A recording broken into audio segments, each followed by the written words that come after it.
Bismillahirrahmanirrahim. Bende rencur bolmağıl çün dilde esrarin menem. Şahi vakti her zaman yokun bilen barin menem. Yüz günahi bir adet kılsen bükün sen menge kaç. Rahmetin bisyardır bilgin ki Rahmanin menem.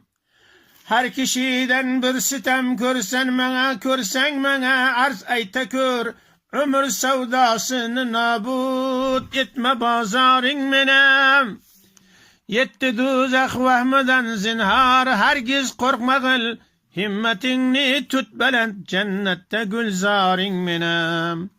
Ben senin aldığında bolsam duzakım kılmaz eser. Hem sirat üstige pay koysan haberdarin menem. Sen anan karnıda erdin, sen geriz bergen özüm. Sen beni yadinga al ahir haridarin menem. Sen yakın bolsan bana, men hem yakın durmaz sana. Gaybu hazırda yad etkin ki sattarin menem. Yetti kat yeri astığa murdenni tenha koysalar. Korkmağıl zinhar gördün yakşı haberdarin menem. Çün da keldi ki meşrep bolmağın sen na umid. Çün da keldi ki meşrep bolmağın sen na umid. Her kelamı eylesen ağzında güftarin menem.